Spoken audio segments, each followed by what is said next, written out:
It's that old adage, your friends' friends are not always your friends.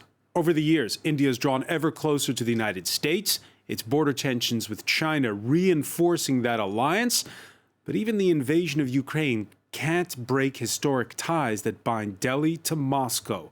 Everything from imports of arms and oil to that mantra of non-aligned strategic autonomy that steered India through the Cold War and beyond. So, is it possible to stay out of it? If nations don't actively oppose the invasion and occupation of a sovereign nation, are they acting as enablers? We'll weigh the pros and cons of Delhi's stance when it comes to Ukraine, one that potentially puts India in alliance with arch-rival China, by the way. What with Russian Foreign Minister Sergei Lavrov visiting both nations, buying time in the hopes that the nightmare unleashed on Ukraine ends quickly, or are we witnessing the axis of global alliances shifting for good? Today in the France 24 debate, can India stay out of it? Joining us from Bangalore, Manoj Kewalramani, chair and fellow at the China Studies at the Takashila Institution, and author of Smokeless War, China's Quest for Geopolitical Dominance. Thanks for being with us here in the France 24 debate. Thank you. Thank you so much for having me. From Nashville, Tennessee, we welcome back Irfan Nuruddin, Director of the South Asia Center at the Atlantic Council think tank and professor at the School of Foreign Service at Georgetown University. Welcome back to the show. Thank you.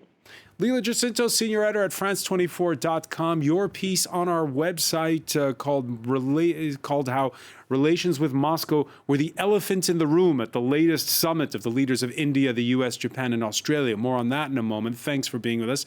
And welcome back, as always, to entrepreneur and commentator Andrei Lizakug-Petri, president of the Franco-German Joint European Disruption Initiative. Basically, you lobby for seed money for tech companies on this continent, right? We launch grand challenges. It's on a European basis. So basically, we do technology moonshots. Technology moonshots. The France 24 debate. And you do a lot of business, of course, with the U.S., with India, with China. So the France 24 debate, where you can join the conversation on Facebook and Twitter, hashtag F24debate. Yeah, in the middle of Russia's war in Ukraine, Vladimir Putin's trusted foreign minister, first in China, then in India for 2 days, thus upstaging, you could say, the visit right now of the UK Foreign Secretary Liz Truss. Lavrov's visit preceded by a rubles for rupees plan that's being cooked up to bypass U.S. sanctions on Russian oil exports. Kamina Dilek has that story. World powers are on a charm offensive in an attempt to sway India onto their side. The UK's Liz Truss was in New Delhi on Thursday.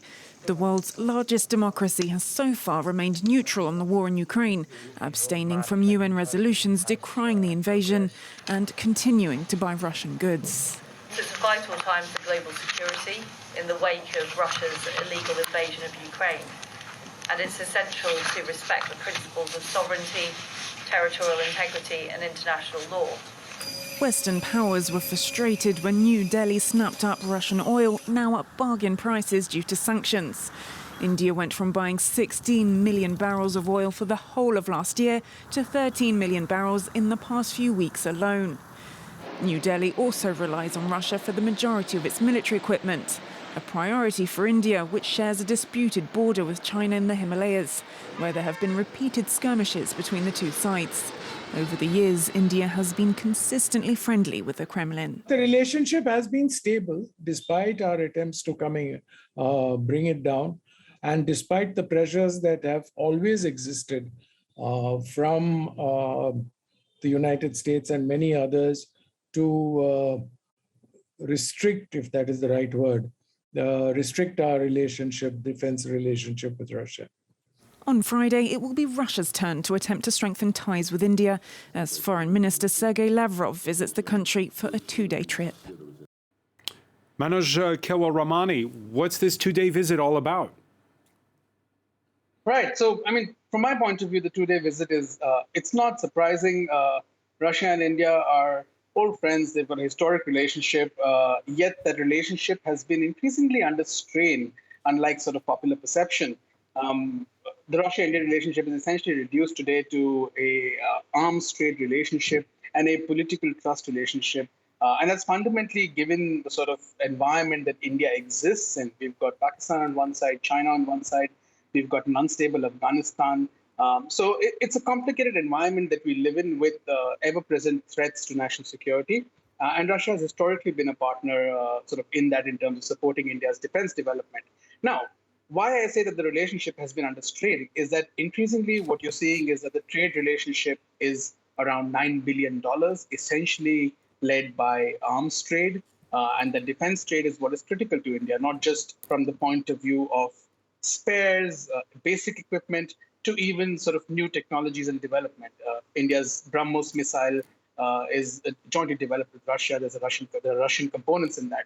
So from that point of view, the relationship is relevant. But from a trade point of view, from an increasingly sort of congruence in terms of the kind of world order we want to see, there are significant differences. And I sort of actually disagree with the characterization that India finds itself in the same camp as China in this context, because there is an abstention and there is an abstention. And if you listen to and if you read India's explanations of its abstentions at the United Nations Security Council and at the UNGA, what you will see is that the language is very different from what China is saying. Yes, India is calling for dialogue. Yes, India has unfortunately not yet condemned or called the invasion of Ukraine an invasion, which is what it is. I would also like to see it do that. But I think that there is far more criticism in the Indian statements that have come out. Prime Minister Modi has not only spoken to Vladimir Putin on 3 occasions, he's also spoken to the Ukrainian President Zelensky on 2 occasions, unlike the Chinese President Xi Jinping. So I think that there's a significant amount of daylight between Beijing's positions and New Delhi's position, while New Delhi is trying to balance that traditional interest-based relationship with Russia, which is increasingly strained. And I think Lavrov's visit is essentially to try and get the political pulse of where India is and to try and see what can be worked out in terms of the trade relationship between the two countries. Andrei Lizikov-Petri, do you agree that India's position when it comes to Ukraine is not the same, or when you look at those UN General Assembly resolutions, an abstention is an abstention, and they're in the same column, India and China, on this one? First, the interesting thing is that we seem to see a global coalition against Russia. That's not at all the case. We see Western democracies, Japan, Australia, Korea, but the rest of the world are bystanders, and many of them don't want to get involved. And I think on the case of India, of which I'm not a specialist, you see the reminiscence of this non-aligned, the 77 countries that did not want to get involved in the Cold War, in the coalition, in the confrontation between the two blocs. So you see that kind of reminiscence. The last thing which is interesting is that I think the concept, which in France is very popular in government circles, about Indo-Pacific, and I think the previous speaker said it very clearly, is something that the Indians don't want at all to be seen in the same realm as, for example, China.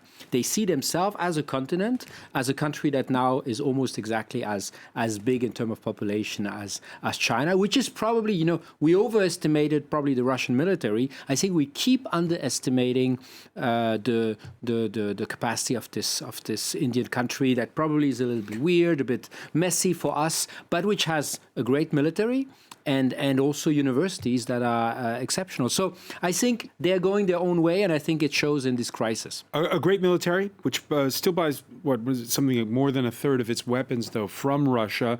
Is it about the weapons, or is it about the oil at a time of surging energy prices? India in 2021 importing north of 12 million barrels of oil from Russia.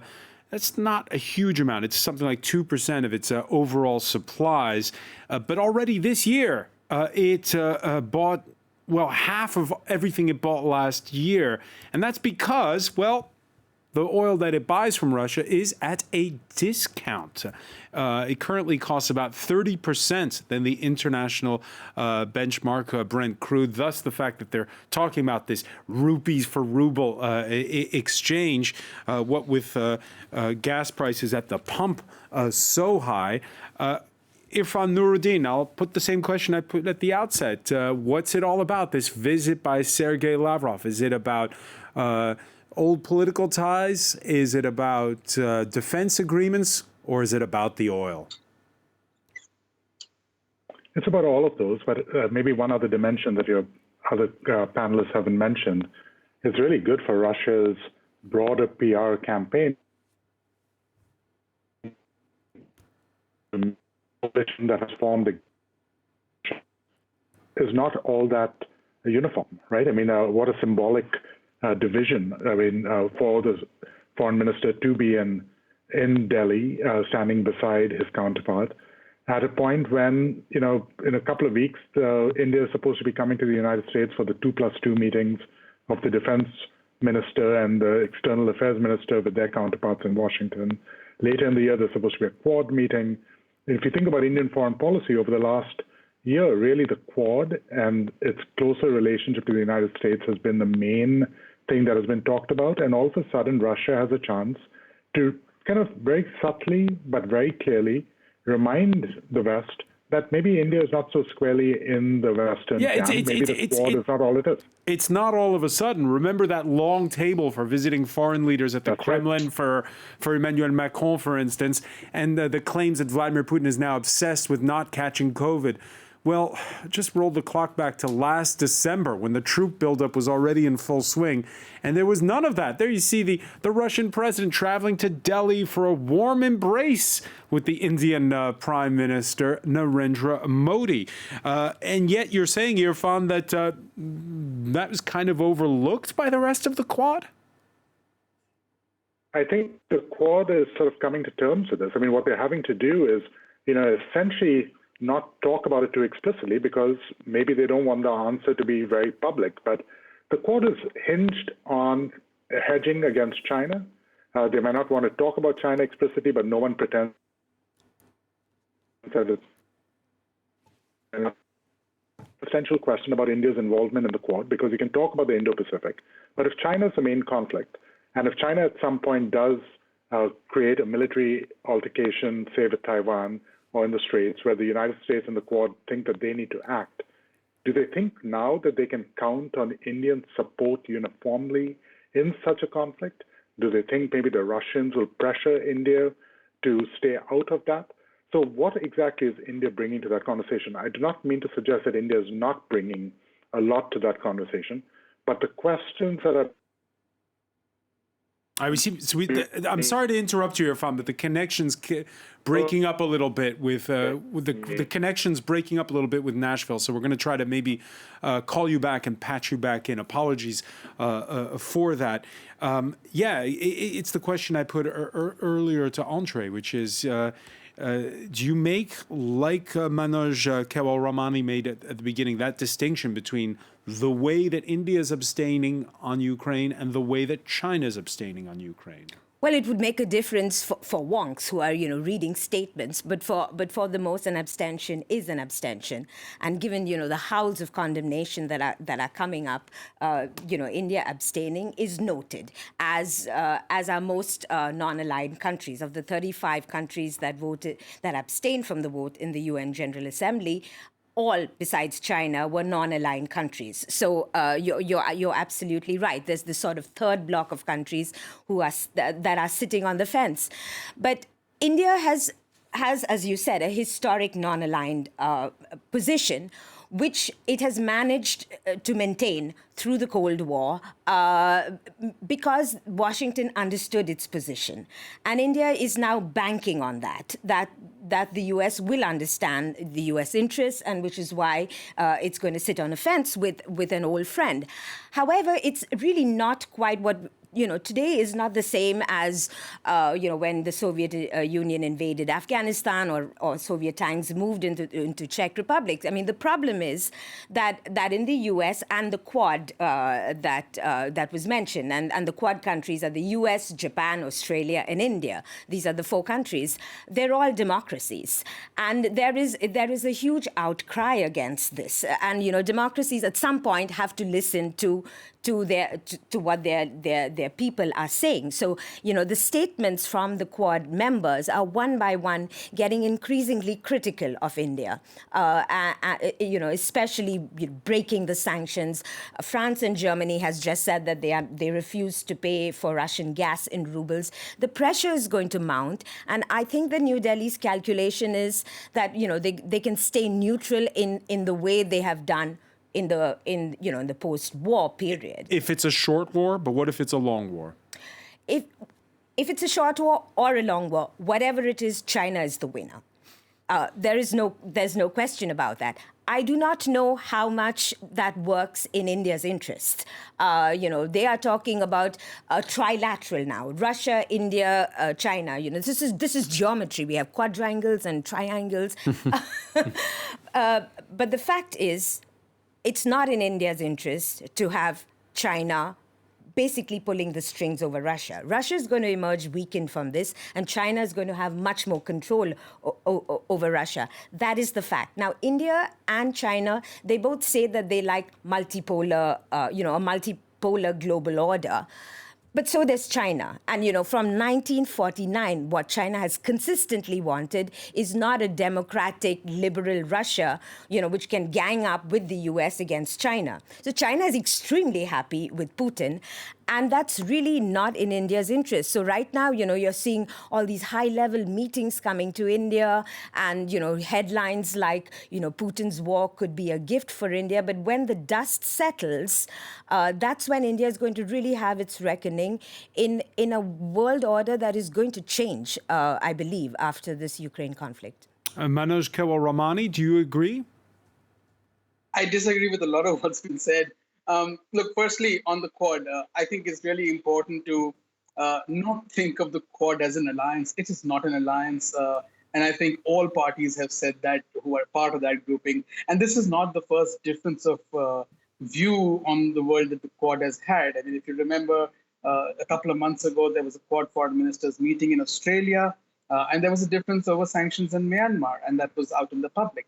To me, when I read the Quad leaders' statement that's been issued after the meeting earlier this month, there is actually a lot of congruence in how they view the situation. Yes, and there is also an understanding of the limitations of what India can do and what others can do. I think there's far more strategic empathy there than we are giving the Quad members credit for. The second thing is on China. I fundamentally, if Beijing and Moscow are backing on an RIC alliance of some sort, they're going to be deeply disappointed because there is the India-China relationship is not just a relationship of antagonism because of one incident along the line of control along the disputed border or because of recent flare-ups. The India-China relationship is structurally a relationship which is locked in volatility. Until there are fundamental changes from Beijing, that relationship is not going to ease. Can there be tactical adjustments? Yes. But after the past 2 years, I don't think anybody in Delhi is wearing rose-tinted glasses when it comes to Beijing. On that point, let's listen to the Chinese, because before India, Sergei Lavrov again began this trip in China. The Russian foreign minister meeting his Chinese counterpart in Wangshan City, that's in the south. His host, during the speech, is light on specifics, but with no limit on superlatives. China-Russia cooperation has no limits. Our striving for peace has no limits. Our upholding of security has no limits. And our opposition towards hegemony has no limits.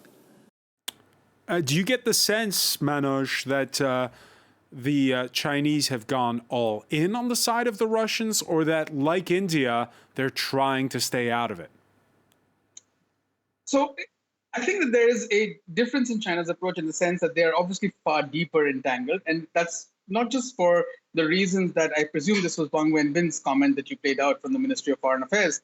It's not just because there is a joint, there's a commonality of purpose with regard to the shape of the world order going forward and with regard to the role of the United States in particular in that world order. But there is also a political alignment between Xi Jinping and Vladimir Putin.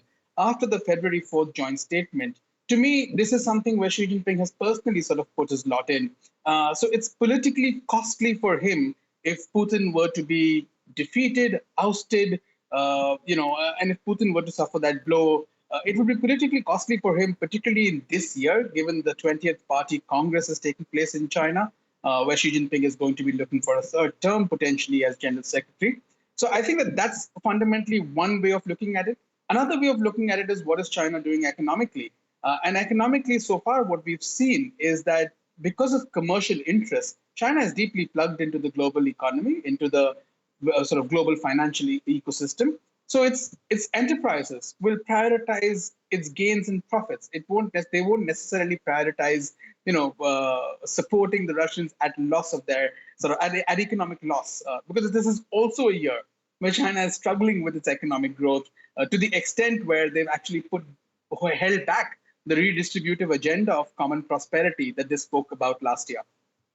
Andrei Lozico-Pietri, is that how you see it? Yeah, well, I think we should first be careful about seeing China as a winner. I think that the overall reaction, I would say now of the West to the invasion of Ukraine was completely underestimated, obviously in Moscow, but also in Beijing. And I think the whole Taiwan issue that maybe in some brains of some Chinese leaders was as easy or in the same mood as what happened with Hong Kong, basically a soft takeover, these plans are probably not anymore on the shelf because the reaction would be probably even bigger because Taiwan is so much more important for the West than is Ukraine, if we speak very cynically. The second thing is we have always to be careful when we hear Chinese leaders. It's more Taiwan is more important than because it's the whole semiconductor industry that depends on what's happening there, and TSMC is basically the best life insurance that Taiwan has, and that's why this semiconductor industry took great care of not putting its most advanced factories neither in the US, despite the pressure, nor in Europe. So I think they have very carefully kept that. So it would be a huge disruption to the world economy and especially the high-tech industry globally. That's my point of view. And the second point of view is when we hear this Chinese foreign minister, we have always to be careful. A message is dedicated to an audience. Here the audience is we want to make sure, like the previous speaker said, that we embolden the Russians, because if the Russians completely lose this war in Ukraine, if Putin comes out a complete loser out of it,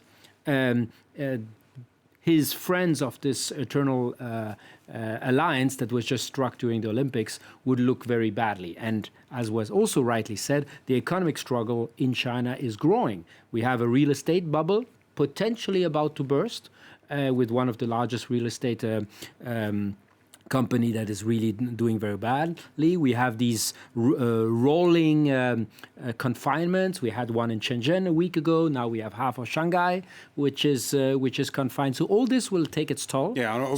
So they need just to keep its face saving in front of Russians. And of course, since the whole world is listening, we are interpreting. But I think a message from the foreign minister to another audience would be different. And we're used to that. I mean, it's not one message. It's one message, one audience. One message, one audience, and lots of reactions on the hashtag F24 debate. A lot of you pointing out India's strategic interests, what with Russians offering that oil at a discount, as we were saying. Blue, for instance, tweets the following: India's not paying back in dollars, so it's not fueling any war. India imports weapons from Russia, doesn't sell it to them. Other imports oil and fertilizer. As for export, it's mostly pharmaceutical, tea, and chemicals. These are items consumed by people in day-to-day lives. We did hear the opposite argument. John S. on Twitter saying Indians have chosen by backing Russia, breaking sanctions imposed by the civilized world. Their economy must be punished too. Any and all countries breaking sanctions should be fair games. Democracy and world peace must take precedence over economics. And we heard earlier Leela talking about the Quad, those four nations all being democracies. And there is an argument. How much of an argument is going on within India itself is one of the questions you could ask. Irfan Nuruddin, your thoughts on this?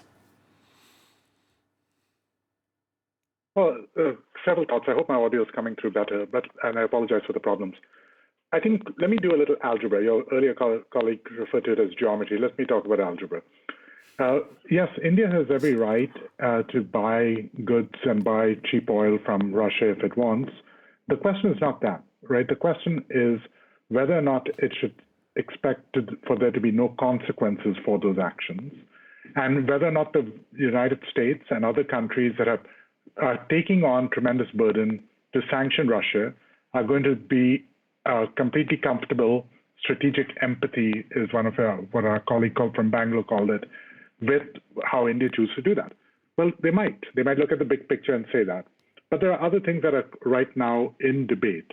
In the United States, they have to decide whether or not to give India a sanction under the CAATSA regime, which, because of India's large S-400 defense purchase from Russia, it is potentially in violation of CAATSA. This is a sanctions regime. Everyone expected prior to the Ukraine conflict that India would be given a waiver. They still might, but the debate around that in Congress is going to be a lot more vitriolic. It's going to be a lot harsher. Very difficult questions are going to get asked of why are we giving this country continued waivers when it continues to flout our sanctions against Russia. You mentioned all the visitors. One of the visitors you did not mention is that the deputy NSA, the architect of the sanctions, is also in Delhi right now and made a this is a top U.S. security official that's in the Indian capital. The deputy national security advisor, who's credited to be the architect of the U.S. sanctions policy, is in Delhi, made a statement saying that the United States is deeply disappointed in how India is behaving. Didn't say anything else that was out of school, said it preferred to deal with this privately. But the notion that there isn't mounting pressure on India and that there aren't levers that the United States and other countries can pull, that would also be to India's, on India's radar, I think is also being naive. It's not, India wants to be at the really, and deserves to be, given the size of its country, the size of the economy, one of the top countries in the world. It's about to take over the presidency of the G20. With that kind of power comes responsibility, and part of it is India is going to have to articulate where it stands on these issues. And simply saying non-alignment, multi-alignment, strategic autonomy won't pass for very much longer. In the United States, inflation is raging. President Biden faces a midterm election in November where he's expected not to do particularly well. How will he answer questions about why it is that a major partner for the United States was seen publicly to not back the United States in the moment of a tremendous crisis where he's asking his citizens to pay higher price of gas? Throughout Europe, you are paying higher prices at the petrol station because of a decision about how to deal with Russia. How are European partners of India going to feel? How the citizenry is going to feel about, well, why is India in the same boat? Why are they buying cheap oil and we are paying more and more at the petrol station? That is not geopolitics. That is simply everyday politics. And at some point, democratic politicians have to answer and will have to ask difficult questions. And it's not about whether it's fair or not. It's not whether India deserves to be allowed to do something different. That's not the game we're playing. The game we're playing is all of this is seen through the prism of a divided world, and India cannot just sit on the fence and assume that everyone. Well, let me ask Manoj Kewalramani then.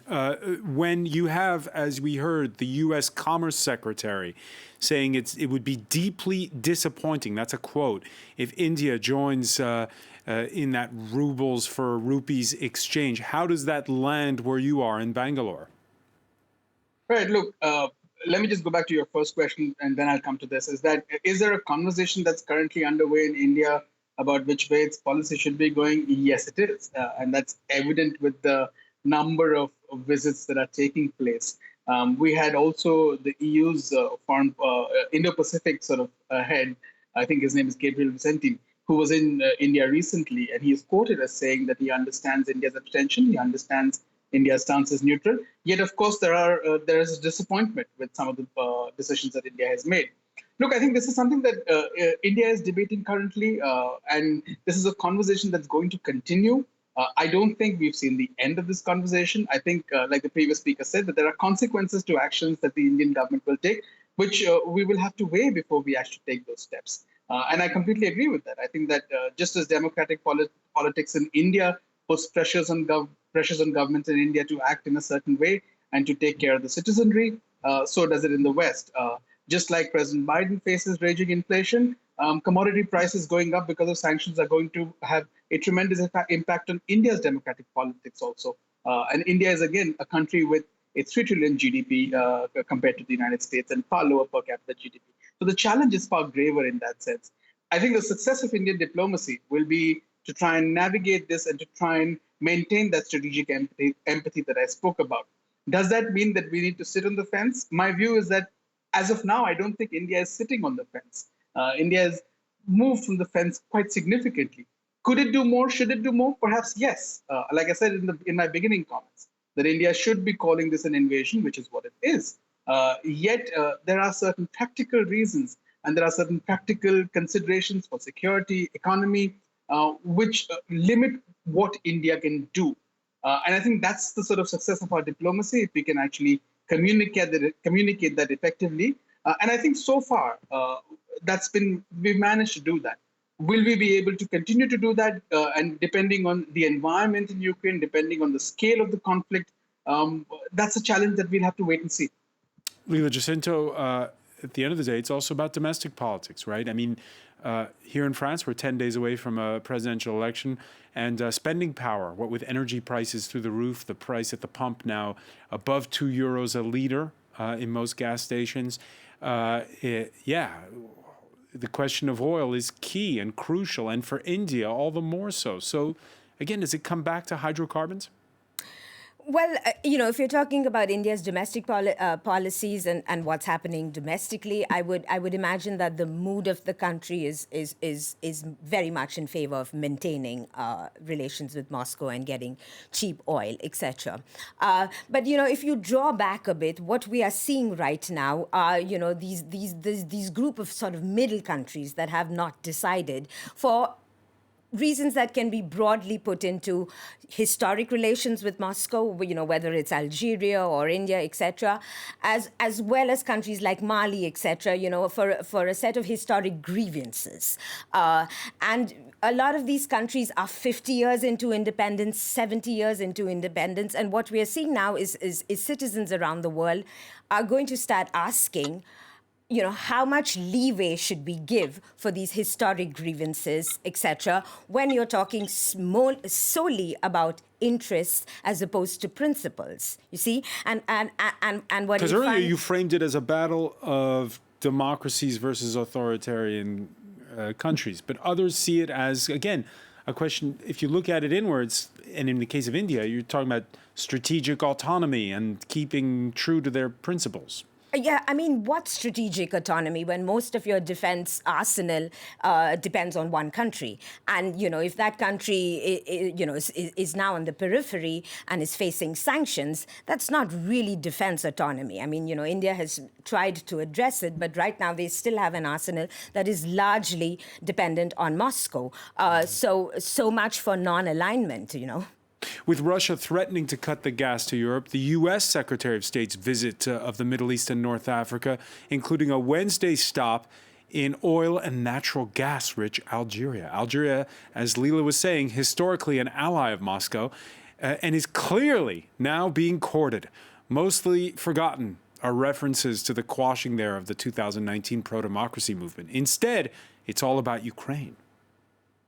I think it's a reality that different countries have different historical relationships with Russia, but there are times when one issue emerges that is so clearly black and white, and in this case of Ukraine, a clear aggressor and a clear victim, that it's important to stand with the victim and to stand for the principles that have also been violated, principles that should matter to countries around the world, principles about sovereignty, about independence. And I know that that's something that Algerians feel strongly about, given their own history. So listening to that, the Algerians say, you're totally right. We're going to pump more gas, natural gas, to Spain, and maybe even put aside our differences with Morocco and open that second pipeline that's been shut there. Yeah, I mean, it's really the time for real politics and national interest to come back. And I think Algeria, if it plays it card very well, could make up what happened actually during the Trump presidency, where basically Morocco got support for the Saharan part that also Algeria was contesting, therefore the cut of the pipeline. I just want to mention one point on Africa, because actually I think it's less the relationship with the West that played a role. It's also a clear consequence of what China has been doing in the last 20, 30 years. And basically, most of the countries that abstained are also these countries who have very, very strong relationships, especially with China. So we should see that as a point. On maybe just one point on the military, on the Indian part. Yes, it's still the stock is still very much influenced by Russia, but France and the US have made really important deals in the recent years. So India has been pretty good in the modern arsenal to diversify its sources. I think one point which has not been mentioned in the debate, which I think is important, why would India not play the role, and I don't know if that's one of the game which is played here, of a broker of a deal. Currently, all the discussions between Ukraine and Moscow are happening in Turkey, but actually India would have even better position due to its relationship. The question is, has India an interest to get involved? And I think here the consensus is more to stay on the fence. But India would be, so probably for the West, antagonizing India would maybe not necessarily be in our interest. Fortunately, we have Irfan Nuruddin with us who can answer that question. Right, Irfan? That's a really good question. There's no way India is going to get involved. I mean, it's, strictly verboten, if you would, in Indian foreign policy to play that kind of role. It sets precedents about in territorial conflict that India is hypersensitive in the context of the ongoing dispute with Pakistan over Kashmir. But I think our colleague makes an important point, which is that India has some real gravitas in Moscow, and I think partly what might be happening behind the scenes is, maybe the U.S. is saying, listen, we don't expect you to come out and say something publicly. We understand that you're constrained about that, but we need you to be making calls to Putin and telling him that this has to end soon. And I think you and I are not going to be privy to that information, but if they're not getting the answers they need on that set of questions, that has a lot more damaging consequences in the long run than whether or not India votes in a particular way at the UNGA or issues a public statement. The real question is if these are, Obama referred to the relationship as a strategic partnership. They talk about natural allies, the oldest and largest democracies.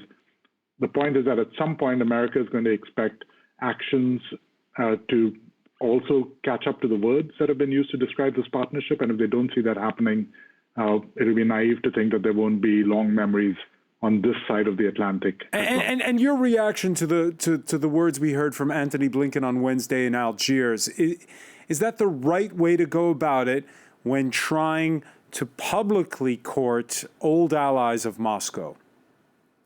I'm not sure that it is. I mean, but Secretary Blinken is a very smart man, and I'm sure that he was making those comments because he was sending signals to a particular audience, including maybe, reminding other partners in the Gulf who have been far less eager to listen to the United States. I mean, the relationship with Saudi Arabia, a longtime U.S. partner in the Gulf, is at a low point. The relationship with the UAE is at a low point. They're not getting any collaboration over there.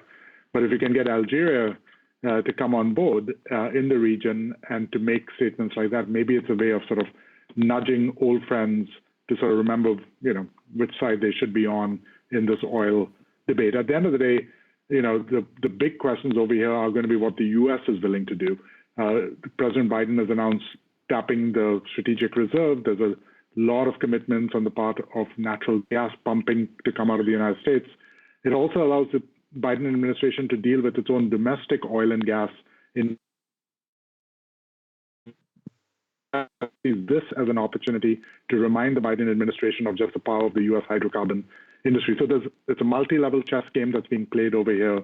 And I think, Blinken's diplomacy effort in Algeria is a small part in that, but it's probably not all that much about Algeria at the end of the day. Manoj Kewal-Ramani, right now the top story over here is Vladimir Putin's threat earlier to start shutting the tap on European natural gas starting tomorrow, April the 1st, if they don't start paying in rubles. If that rupees for rubles plan becomes reality, does India at that point in time stop being out of it and start being actively an enabler of Russia? Well, I don't think that India will be in a position where it is actively an enabler of Russia. I think if you see the conversation that's happened between the US Deputy NSA, who was just in India, I think he's sort of anticipated some of the changes that could be coming, where he said that, look, we're not placing red lines on India's purchase, but yes, we need to be careful about not violating the sanctions when you do those purchases. So, like I said, I think there is far more strategic empathy. There's far more understanding. Yes, I agree with the challenges potentially with the United States that were outlined earlier.